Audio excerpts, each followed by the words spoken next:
সুপ্রিয় শিক্ষার্থীরা, এ to Z academy চ্যানেলের পক্ষ থেকে তোমাদেরকে স্বাগতম। আজকের এই পর্বে জীবন ও জীবিকা বিষয়ের ৮৮ পৃষ্ঠা থেকে আলোচনা করব। এখানে একটি দলগত কাজ দেওয়া আছে। বলা হয়েছে আলোচনার মাধ্যমে ছকে উল্লেখিত আর্থিক পরিস্থিতি পর্যালোচনা করে পরামর্শ দিতে হবে। এখানে দুইটা ক্যাটাগরি আছে, একটা হচ্ছে আর্থিক পরিস্থিতি, আরেকটা হচ্ছে তাদের জন্য কী ধরনের ঋণ সুবিধা প্রযোজ্য হবে।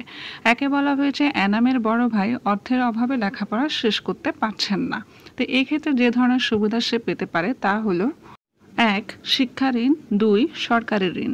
২-এ বলেছে লুসি মানখিন নকশি কাঁথার কাজ জানেন এবং তিনি একটি নকশি কাঁথার কারখানা দিতে আগ্রহী। এক্ষেত্রে তিনি যে ধরনের ঋণ সুবিধা পেতে পারেন তা হলো ১. ব্যাংক ঋণ, ২. মেয়াদি ঋণ। ৩ নম্বরে বলা হয়েছে ময়নার মায়ের বাসার জন্য একটি ফ্রিজ কেনা খুব দরকার, কিন্তু তার কাছে প্রয়োজনীয় টাকা নেই। এর জন্য উনি যে ধরনের আর্থিক সেবা পেতে পারেন তা হলো অনলাইন ক্রেডিট ঋণ, ২ ব্যাংক ঋণ।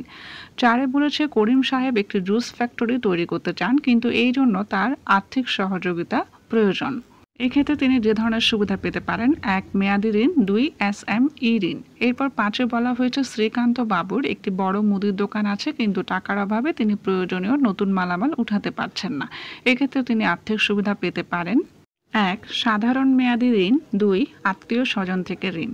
এরপর আমরা পরবর্তী পৃষ্ঠায় বীমা সেবা এবং বঙ্গবন্ধু সুরক্ষা বীমা সম্পর্কে এখানে অনেক কিছু আলোচনা করা হয়েছে, এগুলো রিডিং করে নিবে। মোবাইল ফাইন্যান্সিয়াল সার্ভিস ও অনলাইন ব্যাংকিং সেবা নিয়ে অনেক কিছু বলা হয়েছে, এগুলো তোমরা রিডিং করে নিবে। এরপর এখানে একটা ছক দেখা যাচ্ছে, সেখানে বলা হয়েছে ব্যাংক।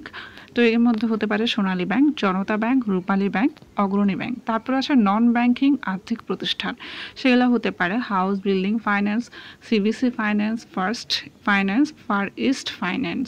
ক্ষুদ্র ঋণ প্রতিষ্ঠান হলো উন্নয়ন কেন্দ্র, HED, CDIP। এরপর সমবায় ব্যাংক হচ্ছে বাংলাদেশ সমবায় ব্যাংক, বাংলাদেশ জাতীয় সমবায় শিল্প সমিতি, প্রগতি বহুমুখী সমবায় সমিতি লিমিটেড। এরপর বীমা বা ইন্স্যুরেন্স প্রতিষ্ঠান হচ্ছে সাধারণ বীমা কর্পোরেশন, যমুনা লাইফ ইন্স্যুরেন্স, রূপালী লাইফ ইন্স্যুরেন্স।